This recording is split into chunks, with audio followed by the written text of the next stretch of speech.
Thank you, Presiding Officer. I welcome this debate and the Scottish Government's future for the vision of agriculture. As always, I welcome the briefings from the National Farmers Union in Scotland and Scottish Land and Estates. It is of paramount importance that we hear from the voices of the industry in these debates.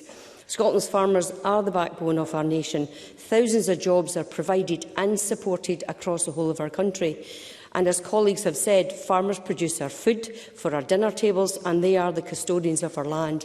And I agree that it is absolutely vital that any future agricultural policy recognises the contribution of our farmers to Scottish society, to the health of our nation and to our national food security.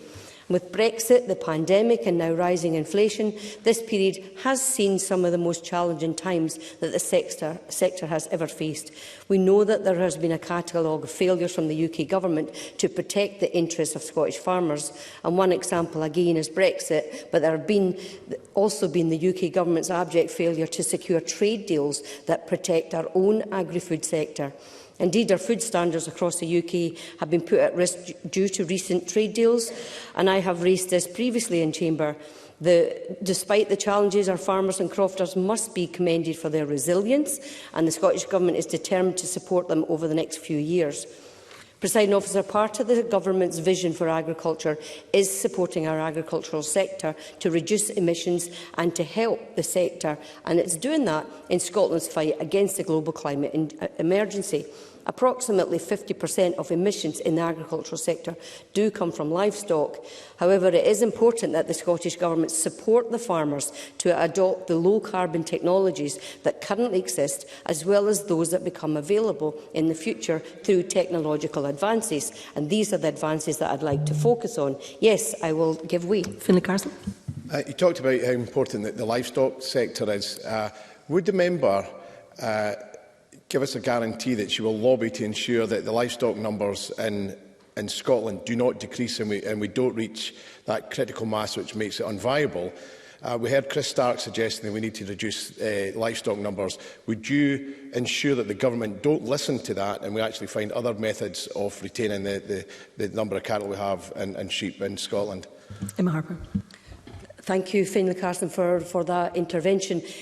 I know that there may be choices that farmers might need to make in order to reduce the livestock, given their own choice. So I would be interested to follow that further and see where we are, because we did hear from Chris Stark in the committee about some of the challenges in areas like Alistair Allen's region, which is peatland, and some of the challenges of farming on some of these areas. So I think the whole Scotland-wide focus is not one shoe fits for every part of our area across Scotland. We have a diverse farming across the whole of our country, and I think we need to take that into consideration when we're looking at our future agricultural policy.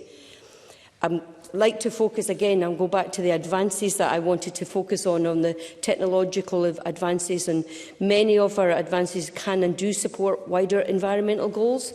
This includes the use of precision farming techniques to reduce the need for pollutant fertilisers or pesticides so that we can support biodiversity. The new biological advances cover a range of areas, including feed additives directed at reducing enteric emissions like methane. There's remote sensing technology and associated monitoring of data gathering and analysis that also support our farmers to make the best emission reduction decisions. And moreover, the technology sourced from non-agricultural sectors, for example, digital ledgers, which are tools used to track and manage supply chains, business finance and information sharing, are also helpful for agricultural businesses.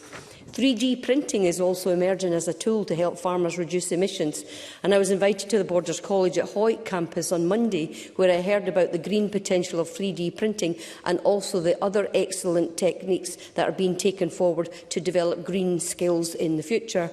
I have been particularly interested in the role of bioscience in improving agricultural efficiency and in reducing emissions. Products such as ProSoil, ProFortis, Biocell Agri and Bovaer work hand in hand to support increasing output while reducing emissions. I'm impressed with some of the products which apply natural methods to enhance the cell walls in plants, for instance, which improve disease resistance, improve mineral uptake and enhance soil quality. For other products, however, I will, if I have time, Presiding Officer. Yes, thank you. I thank the member for giving way on that. Increasing production is really important, and I think we all agree with that. But also is ensuring that the animal, in the case of livestock, is got off the farm as quickly and into the food chain as possible. So we have the strange system where a lot of animals now, beef animals, are ready at 11 months, but under the Scottish Quality Assurance Scheme, they can't leave the farm till they're 12 months old because they can't be sold as Scottish beef. Not good for the environment, not good for the farmers. Do you think the Minister should be changing those sort of rules as well? Emma Harper. Yes, I definitely agree that these are things that we should be looking at, because the products that I'm talking about that maybe help improve the weight gain of beef cattle or sheep, for instance, means that they're on the land less time. So I think it is something that should be considered, at least, because, as you described, having the cattle on farm for a month, which may not be necessary, is something that we probably should be thinking about. So I wanted to touch on, Presiding Officer, if I've got time, about dairy research that's happening with the Dairy Nexus project at the Barney campus in Dumfries and Galloway, and research conducted by Hugh McClimate that shows that if you improve the welfare of the animals, you can improve the milk yield by up to a litre every 24 hours, which is about 21,000 extra litres of milk a month if an average dairy herd size is 700 Holsteins. So I'd be interested to hear from the Cabinet Secretary whether the Scottish Government could explore financially supporting farmers to introduce evidence-based welfare measures like extra brushes and mats for the cattle, because that evidence has shown that you can have increased output with not necessarily increased input. So I think I'll be right out of time. Actually, I'm sorry.